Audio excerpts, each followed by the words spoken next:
Bismillahirrahmanirrahim. Alhamdulillah, salatu wassalamu ala rasulillah wa ala alihi wa ashabihi wa man tabi'ah. Ashhadu an la ilaha illallah wahdahu la sharika lah wa ashhadu anna Muhammadan abduhu wa rasuluhu la nabiyya ba'dah. Allahumma salli wa sallim wa barik ala Muhammadin wa ala alihi wa ashabihi ajma'in. Qala Allah ta'ala fil Qur'anil Karim wa huwa asdaqul qailin. A'udzu billahi minasy syaithanir rajim. Bismillahirrahmanirrahim. Afahasibtum annama khalaqnakum 'abatha wa annakum ilayna la turja'un wa annakum ilayna la turja'un. Shadaqallahul 'azim. Ayyuhal muslimun al-kiram, ittaqullaha haqqa tuqatih wa man yattaqillaha yaj'al lahu makhraja wa yarzuqhu min haitsu la yahtasib. Hadirin sidang salat Jumat yang dimuliakan oleh Allah Subhanahu wa taala. Di awal perjumpaan ini, mari sama-sama kita memanjatkan puji dan syukur kehadirat Allah Subhanahu wa taala. Sudah terlalu banyak rezekinya yang kita nikmati. Sudah terlalu banyak nikmat yang Allah berikan yang hari ini kita peroleh. Tanpa adanya pujian, tanpa adanya rasa syukur, bagaimana kemudian rezeki dan nikmat itu kita pertanggungjawabkan nantinya di hadapan Allah? Ada begitu banyak kalimat indah yang bisa dirangkai untuk memuji Allah. Di surah Al-Fatihah di ayat kedua, Allah mengajarkan kalimat yang begitu pendek, yang tidak menghabiskan banyak waktu untuk diucapkan. Bahkan dalam sehari semalam saja kita membacakannya sebanyak 17 kali karena kita sholat 17 rakaat. Allah mengajarkan kepada kita Alhamdulillahi Rabbil Alamin. Para ulama tafsir mengatakan kata alhamdu yang berarti pujian itu diperjelas dengan kata alif lam di awalnya. Alif lam pada alhamdu itu di dalam kaidah sastra menunjukkan makna al-isra, yang menunjukkan makna keseluruhan. Meskipun tidak ada kata segala di dalam ayat itu, tetapi ketika diartikan tetap diartikan dengan kalimat segala puji. Dari mana kata segala itu muncul? Dari alif lam yang ada pada kata alhamdu. Itulah kemudian yang membentuk keyakinan kita bahwa ketika kita mengatakan alhamdulillahirabbil alamin, maka pujian yang kita berikan kepada Allah melebihi siapapun, melebihi apapun. Karena tidaklah alhamdu itu digunakan kepada para makhluk. Karena salah satu dari konteks alhamdu tidak dibolehkan untuk diucapkan kepada yang bisa mati. Sedangkan makhluk semuanya bisa tiada, makhluk semuanya bisa binasa. Hanya Allah sajalah yang kemudian tak akan mati dan tak akan binasa. Itulah penggunaan kata alhamdu, saking istimewanya. Sikap padat tetapi begitu luar biasa maknanya. Inilah yang kemudian dituntut kepada kita.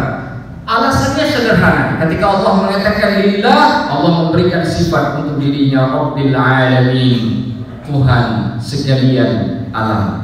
Tidak hanya terbatas kepada alam manusia, tidak hanya terbatas kepada alam jin, tapi juga melampaui itu semuanya, karena semuanya milik Allah Subhanahu wa taala.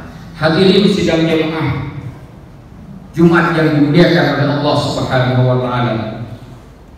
Terkait dengan pujian kepada Allah ini, hari ini kemudian membuat kita sadar untuk kemudian merefleksikan apa yang Allah pertanyakan di dalam Al-Quran. Di dalam surah Al-Mu'minun ayat 119 Allah berfirman, Afahasibtum annama khalaqnakum abatha. Wahai para makhluk, Apakah kalian menganggap bahwa aku menciptakan kalian ini hanya main-main saja? Bahwa kalian ini adalah produk tanpa disadari, produk yang dibuat tidak dengan sengaja, kejadiannya hanya tiba-tiba terjadi tanpa ada kehendak di dalamnya, tanpa ada kemauan di dalamnya. Allah mempertanyakan, apakah kalian itu aku ciptakan, kalian pikir hanya sebagai mainan saja? Kata abad di dalam Al-Quran itu bukan hanya bermakna main-main, tapi juga bermakna sia-sia, juga bermakna tak wajar, juga bermakna tak ada faedahnya. Itulah makna abad. Seakan-akan Allah kemudian mempertanyakan kepada kita, wahai manusia, apakah kalian pikir ini kalian adalah produk mainan, produk sia-sia yang Allah ciptakan, yang Allah jadikan, kemudian kalian merasa bahwa kalian bukan yang istimewa? Bukankah Allah di dalam surah lainnya, di dalam ayat Al-Quran, Allah mengatakan laqad khalaqnal insana fi ahsani taqwim. Sedangkan kalian wahai manusia telah kuciptakan dengan sebaik-baik bentuk. Di ayat yang lain Allah berfirman, walaqad karramna bani Adam. Maka sungguh kami telah memuliakan anak Adam. Ini kalimat tidak main-main. Itu sebabnya para hadirin di sidang sama salat Jumat yang dimuliakan oleh Allah, ketika kita belajar kitab fikih, apa yang kita temukan di dalam kitab fikih? Semua yang keluar dari dua jalan, kubul dan dubur, semuanya najis kecuali air mani. Walaupun air itu hina, tapi tidak dipandang najis dalam ilmu fikih. Kenapa? Karena setiap yang berasal dari najis mesti najis. Anjing jika dikawinkan dengan kambing, lalu kemudian menghasilkan anak kambing itu tetap najis karena bapaknya atau induk, salah satu induknya itu najis. Kalaulah air mani itu najis, bagaimana hari ini kita sujud di hadapan Allah? Walaqad karramna bani Adam. Sedangkan Allah berfirman, kami telah muliakan anak Adam.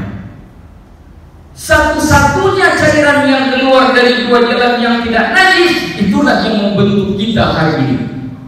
Bukankah itu kemuliaan? Bukankah itu produk yang istimewa? Lantas bagaimana kita memahami kalimat abada, bahwa Allah tidak menciptakan kita sia-sia? Maka jika kita produk yang tidak sia-sia, jangan kemudian kita berpikir bahwa suatu hari nanti setelah kita meninggal, kita tidak akan dipertanyakan oleh Allah, karena Allah serius menciptakan kita. Makanya dalam akhir ayat ketika Allah berkata, apakah kalian berpikir kami menciptakan kalian sia-sia belaka? Allah melanjutkan firman-Nya, wa annakum ilaina la turja'un. Lalu kalian berpikir dengan sebab itu bahwa kalian akan dikembalikan kepada kami untuk kami minta pertanggungjawaban, bahwa kalian tidak akan datang lagi di hari kiamat untuk kami tanyakan kemana lisan itu yang dulu bisa kalian gunakan untuk berbicara, kalian gunakan tangan kalian yang bisa meraih apa yang kalian raih, kaki kalian yang bisa melangkah kemana kalian melangkah.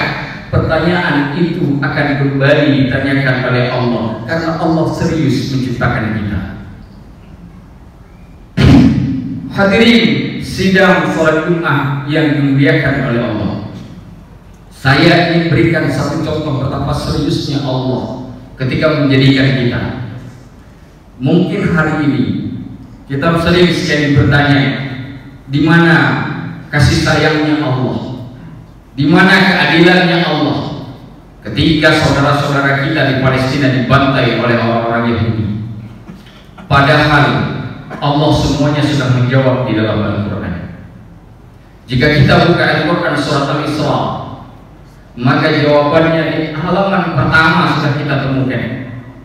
Ketika Allah mengatakan dengan sungguh-sungguh, wa qadayna ila bani Israila fil kitab la tufsiduna fil ard wa la ta'dunna 'uluwan kabira. Wahai kita kaum muslimin, ingatlah ayat ini ketika Allah mengatakan, dan telah kuputuskan untuk Bani Israel di dalam kitab.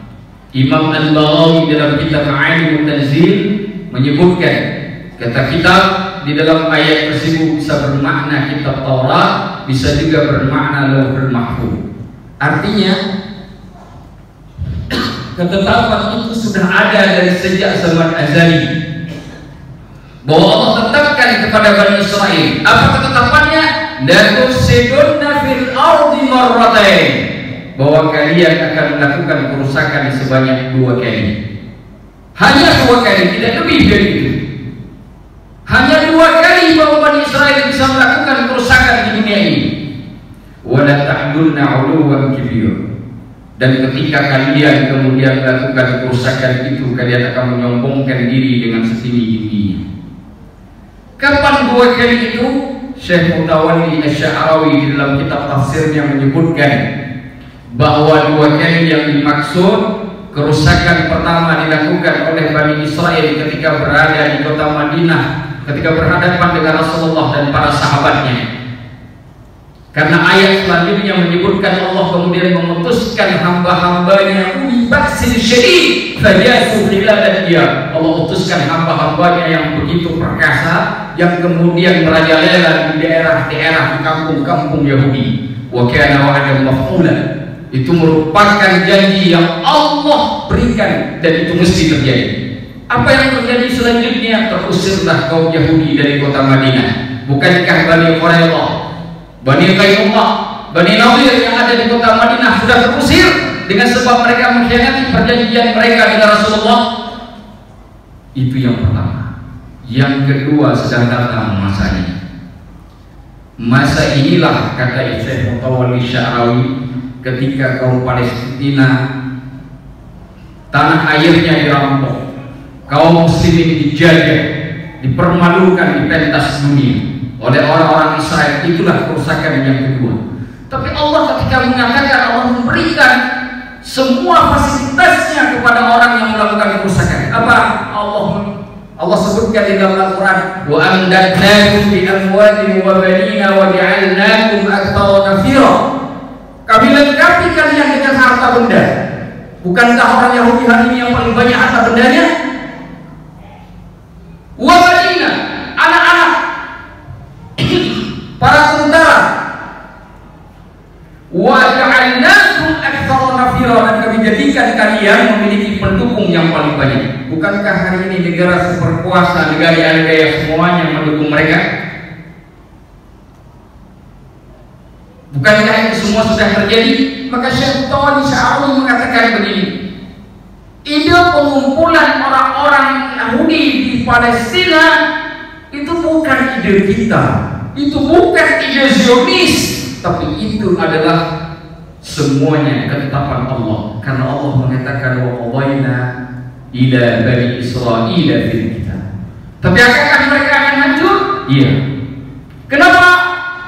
Karena pada bagian yang terakhir, janji yang terakhir, Allah akan mengutus hambanya, liyasuqu wujuhakum wa liyadkhulul masjida kama dakhaluha awwala marrah.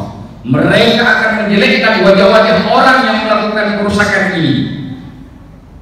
Dan orang-orang ini, hamba-hamba Allah ini, akan memasuki Masjidil Aqsa sebagaimana mereka memasukinya terlebih dahulu di perjanjian yang pertama. Bukankah dulu Umar memasukinya? Dan insya Allah kita akan memasukinya.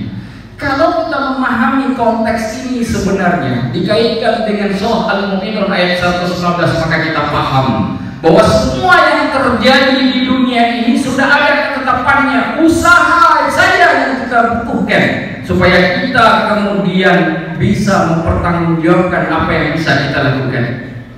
Yahudi kalah pasti.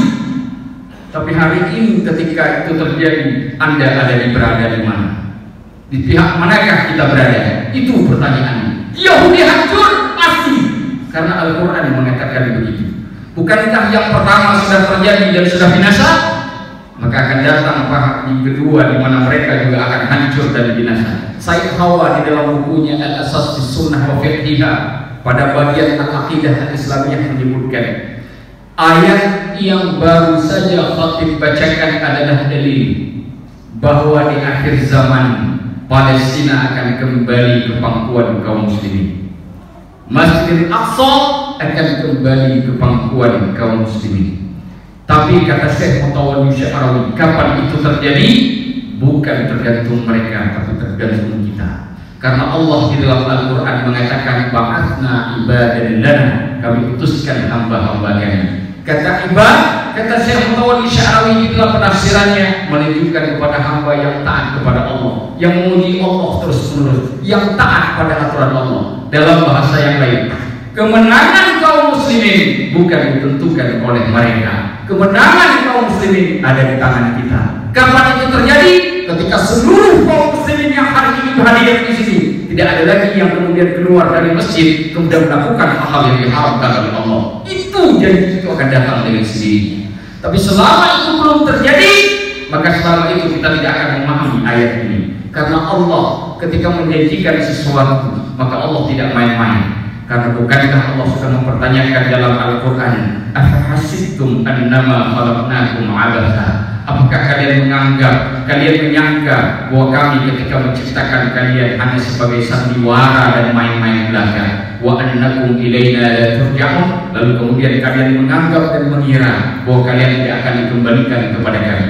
Bukankah setiap kali datang musibah kita selalu mengatakan apa perkataan yang sering kita sebutkan? Disebutkan di dalam surah Al-Baqarah, inna lillahi wa inna ilaihi raji'un. Sesungguhnya kami milik Allah dan sesungguhnya kita semuanya kepada Allah jualah akan kembali. Hal ini saja barangkali yang bisa disampaikan pada hari ini, semoga bermanfaat dengan harapan kepada kita semua supaya kita menyadari hakikatnya siapa kita dan pada akhirnya kita membutuhkan Allah dalam semua aspek kehidupan. Tidak kita dulu bisa kita berdiri dan berbaring, kita tak akan bisa melupakan ada begitu banyak nikmat, ada begitu banyak rezeki yang telah Allah berikan. Mari selamanya kita terus menghiasi lidah kita sekurang-kurangnya dengan mengucapkan Alhamdulillahi Rabbil Alamin. Barakallahu wa lakum fil Qur'anil Karim wa nafa'ani wa iyyakum bima fihi minal ayati wa dzikril hakim wa taqabbala minni wa minkum tilawatahu innahu huwas samiul alim.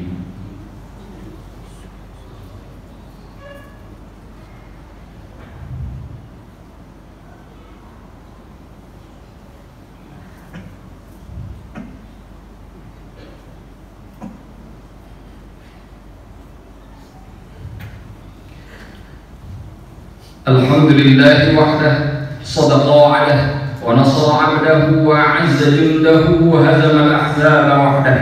Asyhadu an la ilaha illallah wahdahu la syarika lah, wa asyhadu anna Muhammadan 'abduhu wa rasuluhu la nabiyya ba'dah.